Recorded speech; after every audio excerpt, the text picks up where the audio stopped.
नमस्कार मित्रों, वंदे मातरम।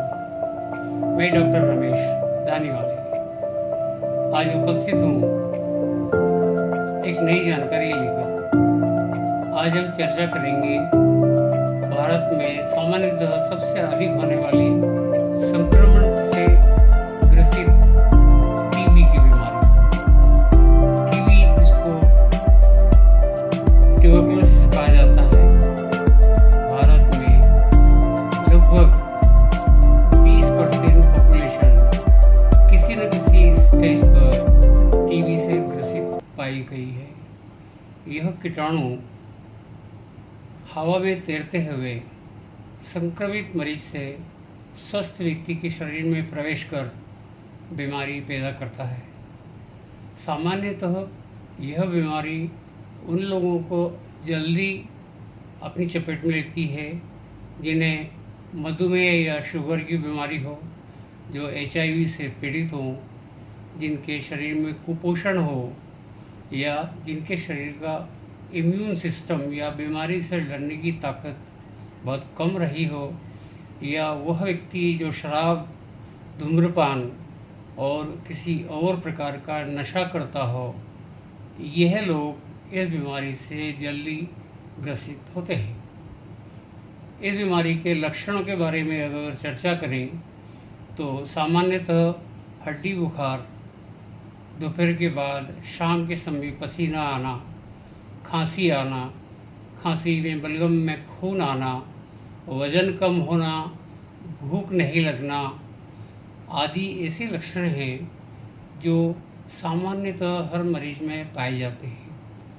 कुछ परिस्थितियों में यह भी देखा गया है कि मरीज सिर्फ बुखार लेकर आता है या छाती में दर्द होता है या सांस लेने में तकलीफ़ होती है और जांच करने पर पता लगता है यह बीमारी उसके शरीर में हो गई है।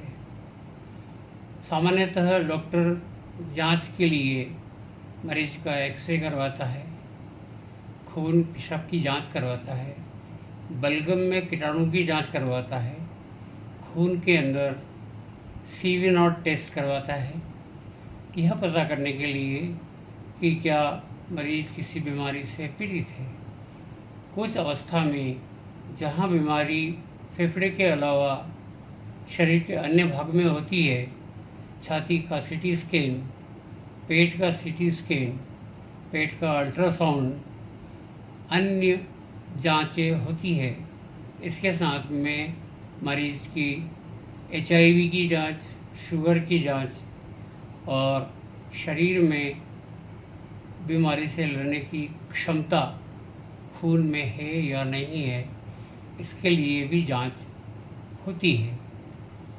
जांच होने के पश्चात इस बीमारी का इलाज शुरू होता है। इलाज मुकम्मल होता है मरीज अगर समय पर दवाइयाँ बराबर लेता है, जो कि लगभग 6 माह तक चलती है। भारतीय सरकार ने नेशनल टीबी कंट्रोल प्रोग्राम के अंतर्गत टीबी का इलाज सरकारी अस्पताल में और प्राइवेट अस्पताल में मुफ्त करने की व्यवस्था रखी है और सब प्राइवेट अस्पतालों को यह निर्देश दिया गया है कि टीबी के मरीज़ की पूरी जानकारी सरकार को उपलब्ध कराएं। अगर मरीज़ बराबर दवाई लेता है, समय पर डॉक्टर से जांच कराता है और दवाइयों का असर बराबर होता है, तो सामान्यतः 6 माह में बीमारी पूर्णतः ठीक हो जाती है। अक्सर मरीज़ यह गलती करता है, वह बीच में दवाई बंद कर देता है। यहाँ से एक ऐसी समस्या शुरू होती है जिसका डॉक्टर के पास में कोई समाधान नहीं होता है। अतः निर्देश रहता है मरीज को कि कृपया दवाइयाँ डॉक्टर से पूछे बगैर बंद नहीं करें। दवाइयाँ समय पर लेने से बीमारी निश्चित रूप से ठीक हो जाती है, परंतु कुछ विशेष परिस्थितियों में यह इलाज 1 साल या 2 साल तक भी लेना पड़ सकता है, जहाँ कीटाणु दवाई के प्रभाव से ठीक नहीं होते हैं, इसको बोलते हैं ड्रग रेजिस्टेंस, या ऐसी बीमारी जहाँ दवाइयाँ फेल हो जाती है या काम नहीं करती है। इस अवस्था में दूसरे और नए ड्रग्स हैं जो मरीज को आवश्यकता अनुसार दिए जाते हैं। अतः मुख्य बात यह है कि डॉक्टर की सलाह के बगैर इलाज बंद नहीं करें। भारतीय सरकार ने नेशनल टीबी कंट्रोल प्रोग्राम के अंतर्गत मरीज को मुफ्त दवाइयों के अलावा उसके पोषण के लिए नगद सहायता समय समय पर उपलब्ध कराई जाती है, जो कि सरकारी अस्पताल से प्राप्त होती है। हमारा यह कर्तव्य बनता है कि हम देश से इस बीमारी को मूलतः नष्ट करने के लिए या समाप्त करने के लिए सरकार का सहयोग करें, हमारा ख्याल रखें।